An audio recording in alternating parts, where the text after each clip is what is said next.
أعوذ بالله من الشيطان الرجيم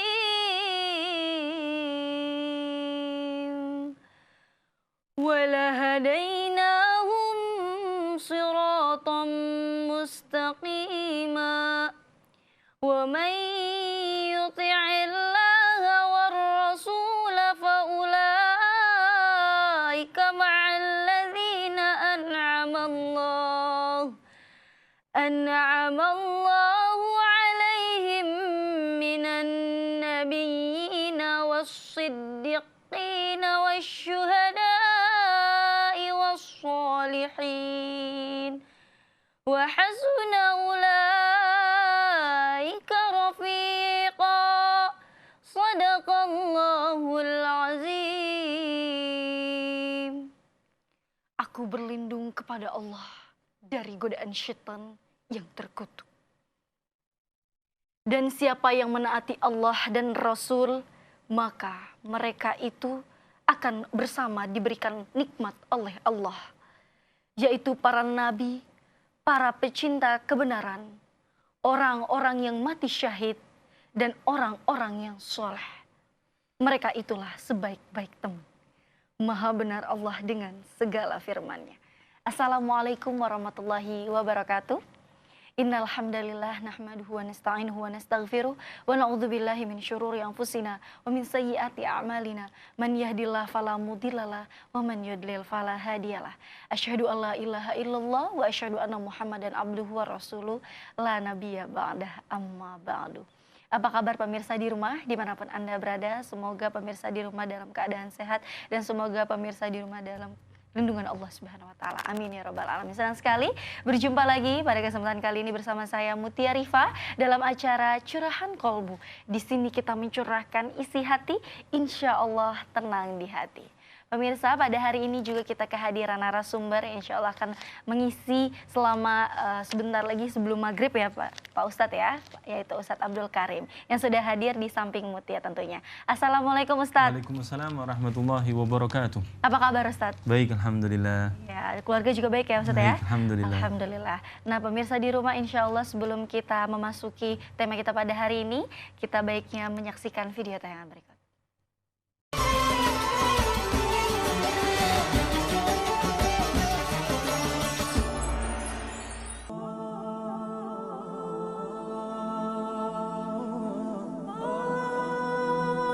Pemirsa Curahan Kolbu yang dirahmati Allah, sholat tarawih atau yang sering kita dengar dengan sholat taraweh adalah sholat sunnah yang dilakukan khusus hanya pada bulan suci Ramadan.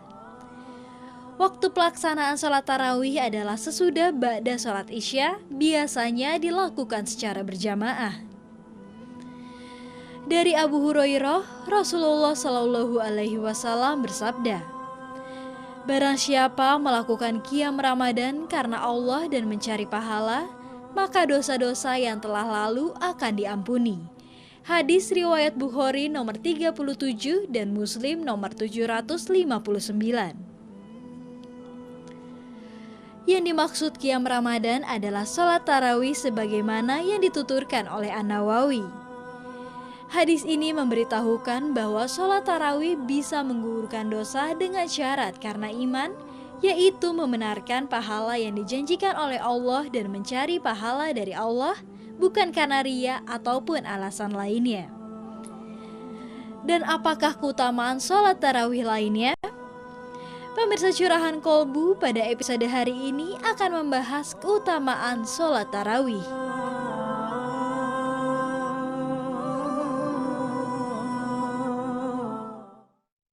Alhamdulillah pemirsa Curahan Kolbu, kita sudah menyaksikan video tayangan tadi. Nah biasanya identik dalam bulan Ramadan ini, di malamnya itu kita pertama kali kita melakukan ibadah, terutamanya yaitu ibadah sholat tarawih yang dilanjutkan dengan sholat witir. Nah apa sih keutamaannya pemirsa? Keutamaan sholat tarawih langsung saja kita tanya kepada Ustadz Abdul Karim. Pak Ustadz, apa sih yang dimaknai dengan tarawih itu dan apa keutamaannya? Silahkan Pak Ustadz. Baik. Bismillahirrahmanirrahim. Assalamualaikum warahmatullahi wabarakatuh. Waalaikumsalam. Alhamdulillah. Alhamdulillahi rabbil alamin. Alladhi bini'matihi tatimmus salihat. Wassalatu wassalam al-atamman al-akmalan ala sayyidina wa nabiyyina wa syafi'ina wa qurrati a'yunina wa maulana Muhammad sayyidis sadat wa ala alihi wa sahbihi ahli sidqi wa ta'at, amma ba'd. Alhamdulillah, kita bersyukur kepada Allah Subhanahu wa taala pada kesempatan kali ini masih diberikan nikmat sehat wal afiat, nikmat taufik hidayah dari Allah Subhanahu wa taala. Mudah-mudahan di hari yang berbahagia ini, di bulan suci Ramadan ini, Allah masih memberikan kita taufik ibadah kepada Allah Subhanahu wa taala. Dan tentunya amal ibadah kita yang telah kita laksanakan dikabul, diterima oleh Allah Subhanahu wa taala, dan terus diberikan keistiqomahan sampai melewati bulan suci Ramadan ini dalam keadaan taat ibadah kepada Allah Subhanahu wa taala. Allahumma amin ya rabbal alamin. Pemirsa INTV yang dirahmati oleh Allah, salatul tarawih merupakan kalimat dari bahasa Arab. Tarawih jamak daripada tarwihah. Tarwihah itu asal satuan yang artinya adalah istirahat. Karena kalau merujuk daripada lisanul Arab, sebuah rujukan tentang mufradat atau satuan kata dari bahasa Arab, li'annahum salatut tarawih sumiyat lidzalik li'annahum kanu yastarihuna ba'da kulli taslimatain. Karena dinamakan salat tarawih karena mereka beristirahat setiap kali 2 salam. Ba'da kulli taslimatain. At-tarwihah yaitu salat tarawih marrah wahidah, satuan yang mana setiap kali melaksanakan 4 rakaat yang itu 2 salam. Ini disebutkan Ibnu Mandur diantaranya di dalam kitab Lisanul Arab, bahwasanya makna tarawih artinya adalah istirahat. Jadi dahulu ketika saking lamanya qiyam Ramadan, saking lamanya berdiri di dalam salat tarawih, mereka beristirahat sejenak setelah 4 rakaat, dan itu setelah 2 salam daripada 4 rakaat tersebut. Karena kenapa? Karena saking lamanya berdiri, karena mereka menghatamkan Al-Quran di tengah salat tarawihnya. Berbeda sama kita, alhamdulillah, ya walaupun nggak sampai menghatamkan Al-Quran, tetapi minimal dari Al-Hakumut ke bawah. Iya. Iya. Itu juga udah alhamdulillah. Alhamdulillah. Daripada kagak sholat sama sekali ya. Betul. Nah itu dia. Terus kemudian patut digaris bawahi di sini adalah ijma daripada para ulama bahwasanya sholat tarawih ini merupakan disunnahkan berjamaah, karena ini merupakan hukumnya sunnah muakkadah. Sunnah yang mana tidak pernah ditinggalkan oleh baginda Rasulullah Sallallahu Alaihi Wasallam. Cuma di dalam pelaksanaannya ini, memang pada saat Rasul Sallallahu Alaihi Wasallam melaksanakan awal kali sholat tarawih dalam berjamaah, mendapati 2-3 malam di dalam sholat tarawihnya keadaan berjamaah, kemudian Rasul Sallallahu Alaihi Wasallam tidak melaksanakan kembali di dalam masjid, melainkan sholatnya di rumah. Nah terus terjadi hal tersebut, sholat tarawih dalam keadaan sendiri sampai di zamannya Sayyidina Umar ibn al-Khattab radhiyallahu an. Diriwayatkan oleh Sayyidina Abdurrahman bin Abdul Ghari bahwasanya suatu ketika di zamannya Sayyidina Umar bin al-Khattab radhiyallahu an, di malam daripada malam Ramadan, melewati daripada masjid itu kosong, sepi, enggak ada syiar apapun, padahal ini bulan-bulan yang mulia. Melihat daripada sebagian sahabat sholatnya sendiri, di pojok sana ada yang sendiri. Kemudian inisiatif, wahai Sayyidina Umar, kata Sayyidina Abdurrahman, kalau misalnya kata Sayyidina Umar kepada Sayyidina Abdurrahman, kalau misalnya mereka sholatnya berjamaah di dalam satu masjid dan mendengar dari satu imam, maksudnya bacaannya, lakana amthal, maksudnya lebih patut untuk kita contohkan, lebih menjadi syiar. Akhirnya dikumpulkan pada saat itu sahabat dan para tabi'in pada saat itu untuk berkumpul dalam satu masjid. Kemudian ditunjuk Sayyidina Ubay bin Ka'ab untuk menjadi imam karena beliau hafidh Quran. Mendengarkan dari satu imam tersebut bacaan Al-Quran di tengah-tengah daripada salat tarawihnya.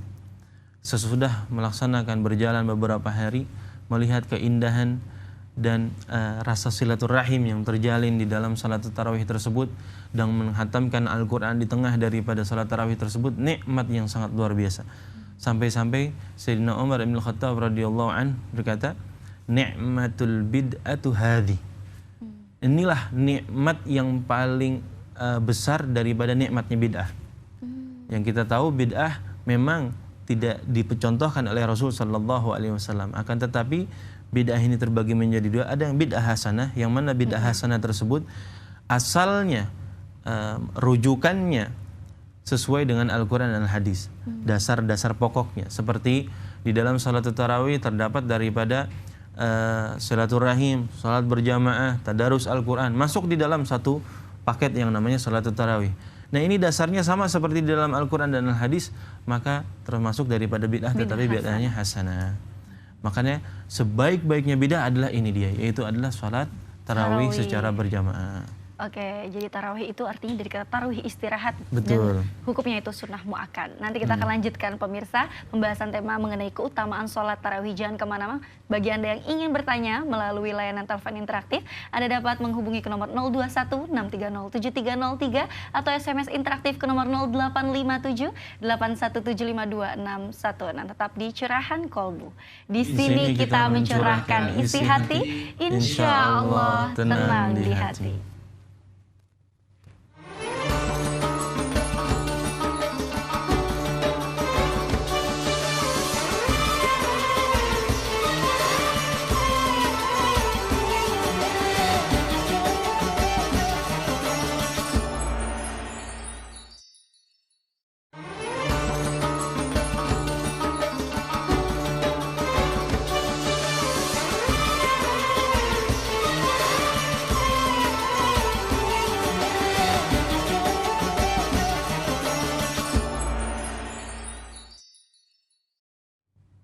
Pemirsa yang dirahmati Allah, kembali lagi bersama kami dalam program Curahan Kolbu.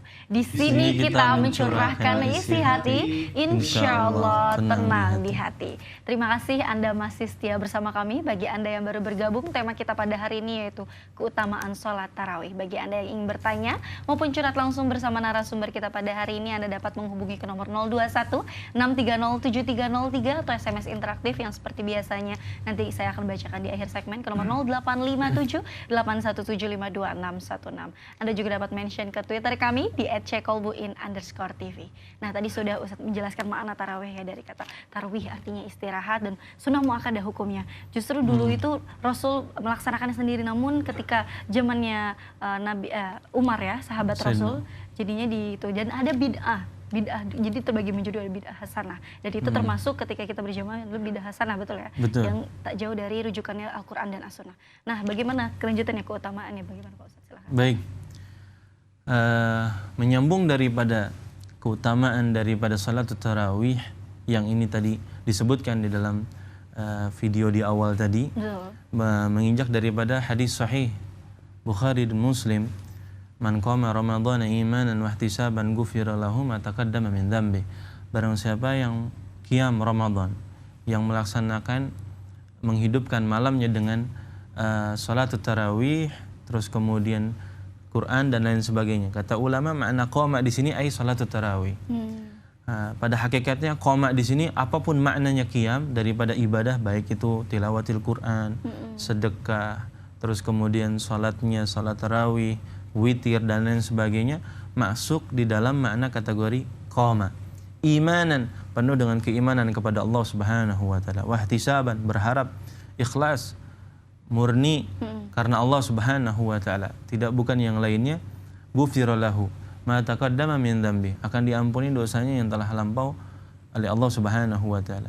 Terus juga ghufira lahu ma taqaddama min dzambi di sini adalah minas shaghair, yaitu dosa-dosa yang kecil, bukan dosa-dosa yang besar. Jadi kalau dosa yang besar masih dituntut lagi penghapusan dosanya lewat benar-benar taubatan nasuha. Benar-benar istighfar, mohon ampun kepada Allah Subhanahu wa taala, berjanji untuk tidak melakukan, menyesal di dalam perbuatan tersebut. Ini baru merupakan syarat daripada diterimanya taubat kita daripada dosa besar. Adapun ghufira lahu ma taqaddama min dzambih dari man qama ramadhana, atau riwayat yang lain man shoma ramadhana, yang berpuasanya juga dengan penuh keimanan dan berharap kepada Allah Subhanahu wa taala keikhlasan, akan diampuni dosanya yang telah lampau. Itu juga dosa yang kecil. Jadi kalau masih punya tuntutan dosa besar, ya belum bisa diampuni dengan cara berpuasa atau salat tarawih, melainkan dengan benar-benar taubat dan nasuha. Jika berhubungan dengan manusia atau orang lain, harus meminta maaf kepada manusia itu sendiri datang. Jadi di bulan Ramadan itu banyak banget sekali kemaafan ya dari Allah Subhanahu wa taala. Nah, sudah ada pemirsa yang ingin bertanya nih ya Pak Ustadz. Kita angkat terlebih dahulu. Halo, Assalamualaikum. Waalaikumsalam. Dengan siapa di mana Ibu? Dengan Ibu Lia di Serpong. Ibu Lia di Serpong. Langsung saja Ibu pertanyaannya. Silahkan. Ya, Assalamualaikum Pak Ustadz. Waalaikumsalam warahmatullahi wabarakatuh. Iya Pak Ustadz, saya mau nanya nih masalah taraweh. Nah, tarawehnya tuh saya kan di rumah, 8 rakaat. 2 salam, maksudnya 2 rakaat. Nah, sudah tuh ditutup sama witir. Nah, saya ngerjainnya itu ya pas jam 3 itu mau sebelum sahur. Nah, sudah tuh habis witir ditutup 3, udah tuh langsung tahajud. Bagaimana tuh? Baik. Itu saja Ibu Lia? Iya, itu aja. Gimana Pak? Maksudnya ini boleh nggak? Boleh nggak ya? Oke, sudah tertangkap Ibu pertanyaannya. Terima kasih. Ya, Assalamualaikum. Waalaikumsalam warahmatullahi wabarakatuh. Di Serpong. Nah, sholat tarawih dimulai daripada awal waktu sholat isya, yaitu tentunya setelah mengerjakan fardu sholat isya itu sendiri. Sudah melakukan sholat isya dan afdolnya berjamaah bagi laki-laki, terus kemudian dilanjutkan dengan sholat tarawih.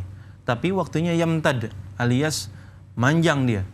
Bukan hanya di waktu dari jam masuknya waktu isya sekarang jam 7 kemudian berakhir di jam 9, melainkan bisa pada saat sahur jam 3 tersebut kita melakukan sholat tarawih, boleh melakukannya. Adapun setelah ditutup dengan witir, boleh nggak kita melaksanakan sholat setelah daripada tahajud dan lain sebagainya? Boleh, asalkan tetap dalam keadaan genap. Artinya sholat sunat hajat misalnya atau tahajudnya itu semuanya 2 rakaat semuanya, atau 4 rakaat ataupun yang genap, bukan yang ganjil, karena sini sudah ditutup dengan yang ganjil tadi, witirnya tadi. Artinya kalau sudah witir tidak ada lagi witir setelahnya, alias ditutup lagi dengan yang ganjil setelahnya. Karena kalau witir sama witir udah jadinya genap, harus perlu ditutup lagi, akhirnya jadi begitu. Tapi lebih afdalnya mendingan diakhirkan witirnya kalau memang yakin laksanainnya itu di waktu sahur tersebut. Karena kalau udah sahur itu kan udah dekat waktu subuh tuh. Betul. Artinya mendingan ditakhirkan waktu witirnya ketimbang daripada mengakhirkan sholat tahajudnya. Jadi tetap dia melaksanakan tahajud dulu, terus kemudian setelah tarawih tahajud kemudian baru ditutup dengan witir. Itu dia seperti itu. Ya, baik ya. Terima kasih Ibu Lia sudah bertanya dari Serpong ya. Kembali lagi kepada tema nih. Keutamaannya tadi banyak sekali ya mengenai kita dihapuskan karena emang menkoma itu di situ termasuk saum, sholat taraweh, berzikir, membaca Al-Quran dan lain sebagainya. Nah, namun di dalam sholat taraweh itu berapa rakaat sih sebenarnya Pak Ustadz?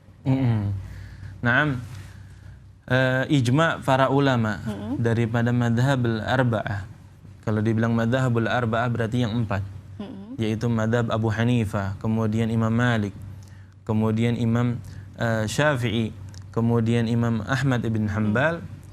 Adapun Imam Abu Hanifah sama Imam Malik ala qaul masyhur, terus kemudian yang mu'tamad dari Imam Syafi'i dan Imam Ahmad bin Hanbal, ini yang mu'tamadnya ini semuanya sepakat bahwasanya jumlahnya adalah 20 rakaat. Terus kemudian dilanjutkan dengan witirnya 3 rakaat dengan 2 salam. Artinya 2 rakaat kemudian salam, kemudian ditutup dengan 1 rakaat baru salam. Ini witir yang dilakukan bersamaan dengan salat tarawih setelah melaksanakan salat tarawih yang 20. Jadi sepakat mereka tentang 20. Adapun alhamdulillah terjadi perbedaan di antara kita itu sah-sah saja. Cuman kalau mengakar atau kita melihat dari sampai Ibnu Taimiyah sekalipun, beliau mengutip di dalam kitabnya bahwasanya yang menjadi sepakat daripada beliau adalah 20 rakaat. Jadi sepakatnya adalah 20 kemudian dilanjutkan dengan witir 3 rakaat. Oke, sudah ada pemirsa yang ingin bertanya kembali ya Pak Ustadz, kita angkat lagi. Halo, Assalamualaikum. Halo. Assalamualaikum warahmatullahi wabarakatuh. Waalaikumsalam warahmatullahi wabarakatuh. Dengan siapa di mana Bapak? Dengan Pak Mulyadi Jatiwaringin. Oke, silakan Pak Mulyadi pertanyaannya. Assalamualaikum Pak Ustaz. Waalaikumsalam warahmatullahi wabarakatuh. Berkenaan dengan keutamaan salat tarawih Pak Ustaz. Apakah termasuk wanita-wanita diutamakan untuk salat tarawih di masjid, dan bagaimana hubungannya dengan tempat salat wanita yang khusus wanita, tidak campur dengan laki-laki, dengan tetap imamnya juga wanita. Imamnya wanita maksudnya? Terus apakah di zaman Rasul itu sudah ada jamaah khusus wanita dengan juga wanita? Oke. Ya. Baik. Sudah itu saja Bapak pertanyaannya, sudah tertangkap. Ya itu aja. Terima kasih banyak. Terima kasih Pak Assalamualaikum Mulyadi. warahmatullahi wabarakatuh. Waalaikumsalam Waalaikumsalam warahmatullahi warahmatullahi wabarakatuh. Jatiwaringin. Jadi sebenarnya ada 3 dan intinya sama mengenai wanita itu. Sebenarnya boleh nggak sih ketika Baik, bertarawih? mengacu kepada sholat perempuan daripada riwayat baginda Rasul Shallallahu Alaihi Wasallam, sholatnya perempuan di tengah rumahnya sendirian yang jauh daripada fitnah itu lebih afdal ketimbang sholat di luarnya. Artinya apa? Tentunya bagi wanita itu ada batasan. Pertama, aman dari fitnah. Maksudnya aman dari fitnah adalah tidak mengundang daya tarik kepada lawan jenis yang bukan mahramnya. Artinya apa? Kalau misalnya di dalam salat tarawih ini yang tadi kita bahas dari awal ini adalah keutamaan bagi orang laki-laki. Kalau orang perempuan tergantung. Kalau misalnya di situ ada aman dari fitnah berupa misalnya wanitanya sendiri tempatnya, atau aman nggak terlihat oleh laki-laki, jalan masuk dan keluarnya tempat musola atau masjidnya itu pun juga dipisah. Nah, ini namanya aman dari fitnah. Dan ini lebih afdal ketimbang tercampur dan lain sebagainya. Dan kalau misalnya tidak bisa menghindari daripada fitnah tersebut, lebih afdal dia sholat sendiri di rumah atau bersama anaknya misalnya yang sama-sama juga wanita. Dia bisa melaksanakan sholat berjamaah juga di rumah. Tetapi intinya adalah wanita lebih afdolan mana dia sholat berjamaah di luar tetapi mengundang fitnah, ataupun di dalam rumah tetapi dia sendiri. Mendingan sholat sendiri di dalam rumah. Sama seperti hukumnya sholat fardu bagi wanita itu sendiri. Apakah lebih afdol di luar atau di dalam rumah? Lebih afdol di dalam rumah. Tapi kalau di luar itu aman dari fitnah, jalannya berbeda daripada jamaah laki-laki. Terus kemudian apalagi imamnya pun juga perempuan, makmumnya juga semuanya perempuan. Nah ini namanya aman dari fitnah. Itu yang lebih afdal tentunya. Apakah zaman Rasul dulu ada makmum wanita? Wallahu a'lam. Cuman yang diselenggarakan oleh Sayyidina Umar itu adalah jamaah dari laki-laki, bukan jamaah perempuan. Baik ya, sudah terjawab nih ya Bapak Mulyadi di Jatiwaringin. Semoga puas dengan apa yang Ustadz sudah katakan tadi. Nah pemirsa jangan kemana-mana, setelah ini kami akan kembali. Bagi Anda yang ingin bertanya melalui SMS interaktif, Anda dapat mengirimkan ke nomor 085781752616. Terima kasih bagi Anda yang sudah bergabung dalam layanan telepon interaktif. Tetap bersama kami di Curahan Kolbu. Di sini kita mencurahkan isi hati, insya Allah tenang di hati.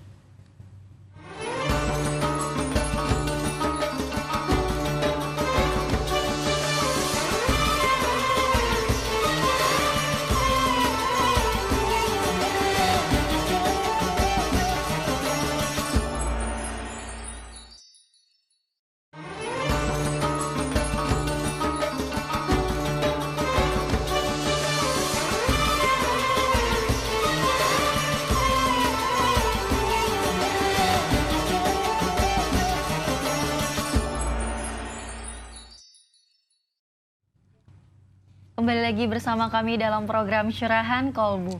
Di sini kita mencurahkan isi hati, insya Allah tenang di hati. Terima kasih Anda masih setia bersama kami. Bagi Anda yang ingin bertanya maupun curhat langsung bersama narasumber kita pada hari ini, Anda dapat menghubungi ke nomor 021-630-7303 atau SMS interaktif ke nomor 0857-81752616. Bersama narasumber kita yaitu Ustadz Abdul Karim dengan tema keutamaan sholat tarawih.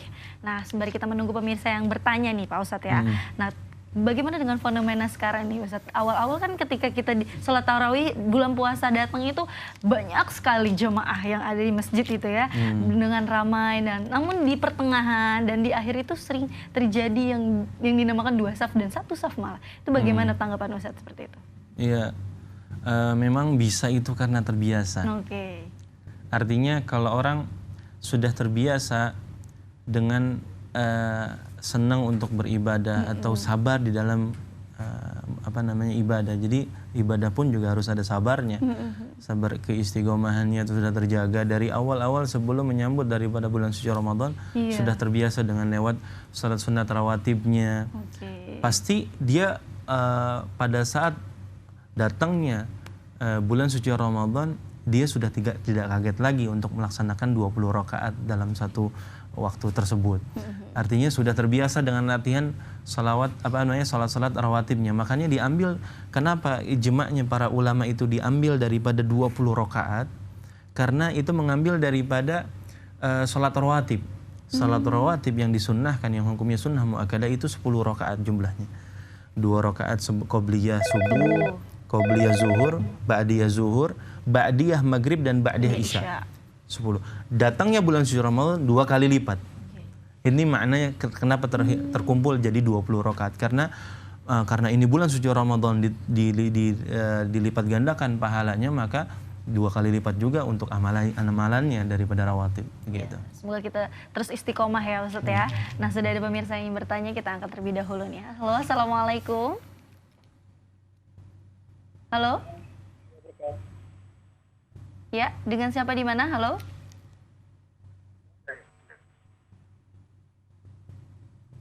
Halo. Ya, terputus ini. Waalaikumsalam warahmatullahi wabarakatuh. Ya, dengan siapa di mana Bapak? Saya menanyakan di Pak Ustadz mengatakan ada yang bagaimana?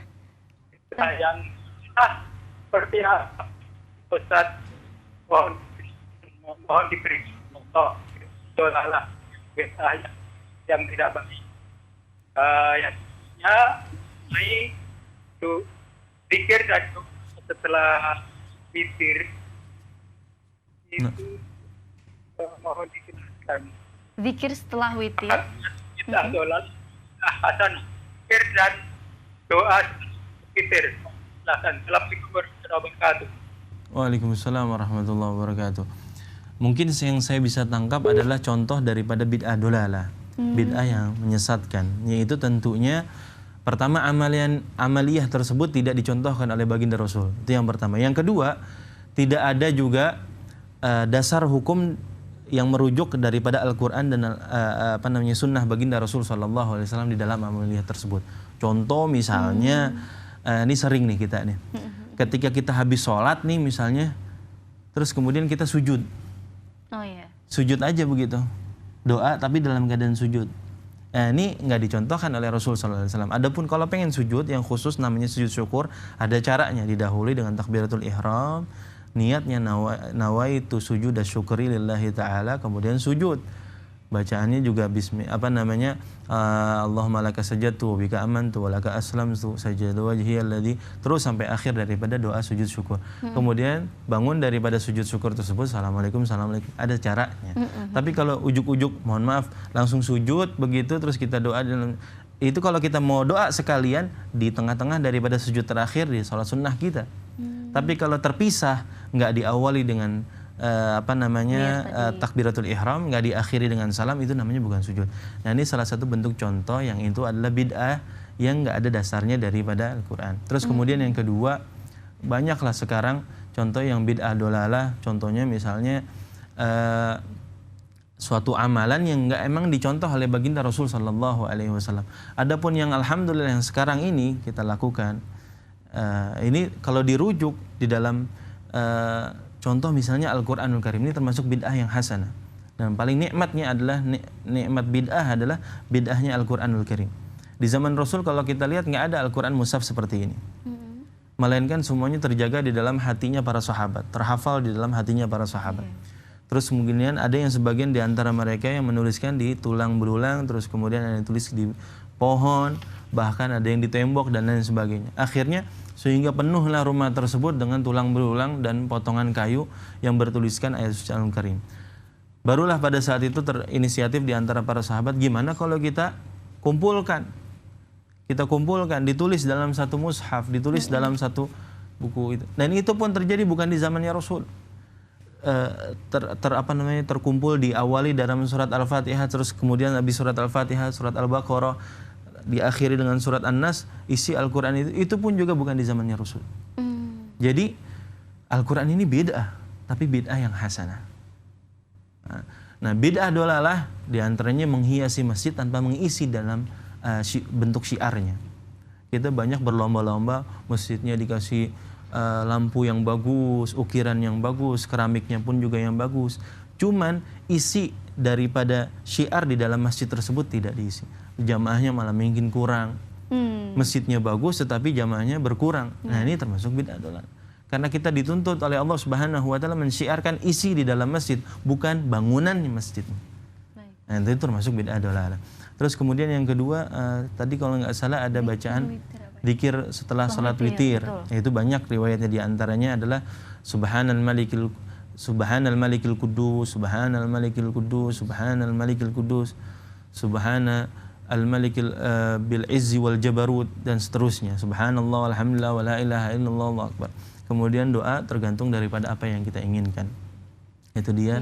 Mungkin yang bisa saya tangkap daripada tadi, pertanyaan karena agak putus-putus tadi ya. Semoga apa yang tadi dipertanyakan sudah jelas dan sudah terjawab ya hamba Allah tadi. Amin ya robbal alamin. Kita lanjutkan kembali ya pemirsa untuk membacakan pertanyaan SMS yang sudah masuk dari pemirsa di rumah. Dari Fani nih Ustadz ya, saya bacakan. Assalamualaikum. Di Tangerang, Pak Ustadz, saya ingin menanyakan apakah ada aturan-aturan surat atau hanya surat tertentu saja yang dibacakan oleh imam ketika melaksanakan sholat tarawih? Terima kasih. Nah, nggak ada aturan tertentu, cuman malah justru di zaman Sayyidina Umar bin Al-Khattab radhiyallahu an, yagra'una bil mi'atain. Mereka membaca sampai 200 ayat dalam satu qiyamnya itu. Bahkan bertambah lagi di zamannya Sayyidina Uthman bin Affan radhiyallahu an, tambah lagi bacaannya sampai kata riwayat daripada diantaranya Imam Nawawi dalam Majmu'nya bahwasanya dulu di zamannya Sayyidina Uthman jamaahnya, makmumnya itu pada pakai tongkat saking lamanya berdiri. Jadi kalau udah kecapean mereka bersandar di dalam tongkat tersebut saking lamanya dibacakan ayat tersebut. Cuman alhamdulillah di kita nggak sampai yang bawa tongkat lagi. Jadi artinya maksudnya apa? Nggak lamanya seperti lamanya di zamannya Sayyidina Uthman ataupun di zamannya Sayyidina Umar bin Khattab radhiyallahu anhu. Cuman mulai daripada Al-Hakumut Takatsur sampai An-Nas itu supaya pertama mempercepat, yang kemudian memudahkan kepada para jamaah. Tentunya ini nggak ada daripada hadis maupun dalil daripada salafus saleh yang melakukan tersebut. Cuman ulama mutaakhirin lebih meringkas waktunya dari membaca Al-Hakumut Takatsur atau ada yang dari Wadduha ke bawah. Oke. Ya, semoga terjawab ya Bu Fani di Tangerang. Nah, banyak sekali SMS yang masuk, tapi mohon maaf tidak bisa dibacakan satu persatu. Dan terima kasih bagi pemirsa yang sudah mengirimkan SMS pada kesempatan kali ini. Sudah saatnya Ustadz menyampaikan pada kesimpulan sekaligus doa karena kita sudah berada di ujung acara. Silakan Ustadz. Baik, pemirsa yang dirahmati oleh Allah, Salatul Tarawih adalah salat sunnah yang disunnahkan oleh baginda Nabi besar Muhammad sallallahu alaihi wasallam yang dikerjakan setiap malam daripada bulan suci Ramadan, yang disunnahkan setelah kita melaksanakan daripada salat fardu isya. Dan ini disunnahkan bagi kita untuk melaksanakan salat sunat tarawih tersebut salam setiap daripada 2 rakaat untuk menjadi afsahnya atau absahan daripada salat sunat tarawih tersebut. Baik yang mau melakukan 8 rakaat ataupun yang 20 rakaat, silahkan, karena baginda Rasul sallallahu alaihi wasallam pernah bersabda, as-shalah khairum maulu faman syaa'a falyastakthir faman syaa'a falyastaglil. As-shalah adalah sebaik-baiknya tempat di hadapan Allah Subhanahu wa taala. Barang siapa yang ingin memperbanyak, silahkan untuk memperbanyaknya jumlah bilangan rakaatnya. Barang siapa yang ingin sedikit bagian daripada salatnya tersebut, silahkan. Cuman tentunya yang sedikit melaksanakan daripada ibadah salat khususnya dalam salat sunat tarawih, dia akan mendapatkan hanya bagian sedikit daripada pahala yang berlipat ganda dari Allah Subhanahu wa taala. Karena pahala sunnah dilipat gandakan oleh Allah hingga menjadi pahala yang wajib. Mudah-mudahan kita diberikan taufik oleh Allah Subhanahu wa taala untuk bisa melaksanakan salat tarawih di malam harinya, qiyamul lail, salat witir dan lain sebagainya, tadarus Al-Qur'an, dan insyaallah Ramadan kali ini Ramadan paling berkah dalam hidup kita. Amin. Allahumma amin ya rabbal alamin. Astaghfirullahaladzim, astaghfirullahaladzim, astaghfirullahaladzim. Alhamdulillahirabbil alamin. Allahumma shalli wa sallim ala sayyidina Muhammadin wa ala ali sayyidina Muhammad. Allahumma taqabbal minna salatana wa siyamana wa ruku'ana wa sujudana wa takhashu'ana wa sujudana wa ta'abbudana wa tamim taksirana ya Allah ya rabbal alamin. Allahumma inna laka fi hadhihi layla wa kulli layali min layali Ramadan utagaw nakadha wa usara wa ujara minan nar. Ij'alillahumma lana wa walidina ومشايخنا وإخواننا وأصحابنا ولمن له حق علينا من نكذائك ومن أسرائك ومن أجرائك من النار. اللهم أجرنا من النار سالمين. بارك اللهم لنا في شهر رمضان وعنا على الصيام والقيام ووفقنا لإكثار طاعة وإكثار تلاوة القرآن. ربنا آتنا في الدنيا حسنة وفي الآخرة حسنة وقنا عذاب النار. صلى الله على سيدنا محمد وعلى آله وصحبه وسلم. الحمد لله رب العالمين. Alhamdulillahirabbil alamin. Terima kasih Pak Ustadz atas sama-sama. waktu dan ilmunya. Terima kasih juga pemirsa yang sudah menyaksikan Curahan Kolbu dari awal sampai akhir.